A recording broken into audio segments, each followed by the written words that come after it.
Good morning students. आज हम चतुर्भुज के बारे में पढ़ेंगे। चतुर्भुज एक बहुभुज है।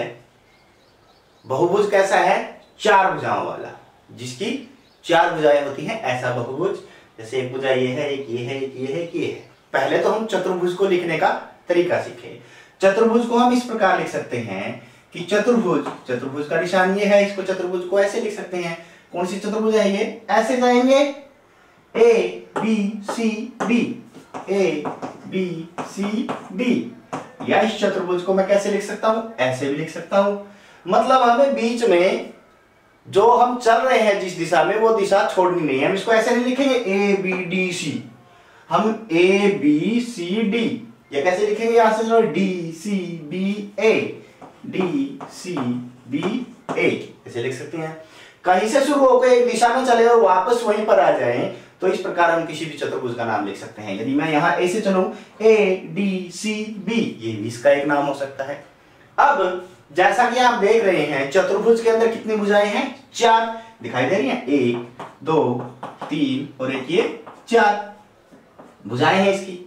कोण कितने हैं? कोण भी चार हैं। एक, दो, तीन, चार।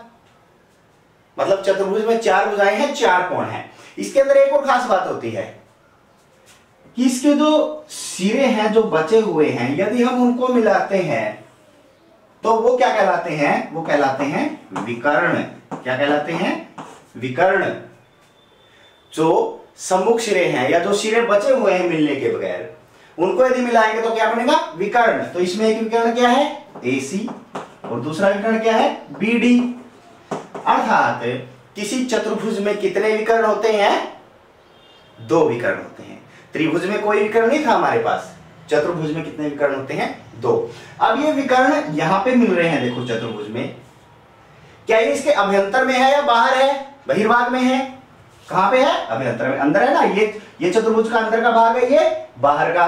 और यदि इनकी जो भुजाएं हैं, इस पर कोई बिंदु आ गया तो उसे हम लेंगे कि ये चतुर्भुज पर है, चतुर्भुज के ऊपर स्थित है। ये चतुर्भुज में हमारे पास ये चीजें और निकालनी आती है। सम्मुख भुजाएं। सम्मुख का मतलब होता है आमने सामने की। आमने सामने की भुजाएं, जैसे ये ए बी एक भुजा है, इसके सामने बिल्कुल भुजा कौन सी है? DC। अर्थात ए बी की सम्मुख भुजा कौन सी है? DC। और रेखाखंड है तो इसको हम ऐसे भी कर सकते हैं, क्योंकि रेखाखंड भुजा एक रेखाखंड ही है हमारे पास। ठीक है। और कौन सी है? AD। AD की सम्मुख भुजा कौन सी है? BC, बिल्कुल के सामने वाली। AD की सम्मुख भुजा कौन सी है? BC। सम्मुख भुजा में लिख दी। सम्मुख कोण, दूसरी बात आती है सम्मुख कोण। सम्मुख कोण वही आमने सामने के कोण। जैसे कोण A है, अब कोण A को मैं कोण A भी लिख सकता हूं, लेकिन इसका नाम लिखना मैंने आपको बता रखा है, तो आप उसी प्रकार से लिखिए। कोण A को कैसे लिखूंगा? कोण BAD, BAD। और इसका सम्मुख कोण ये है BCD, कोण BCD। और एक बार बताएं, D का सम्मुख कोण कौन सा है? B। तो D को कैसे लिखूंगा? ADC, कोण ADC। और इसका सम्मुख कोण कौन सा है? ये वाला ABC, कोण ABC। ये तो हमारे पास होती सम्मुख भुजाएं और सम्मुख कोण।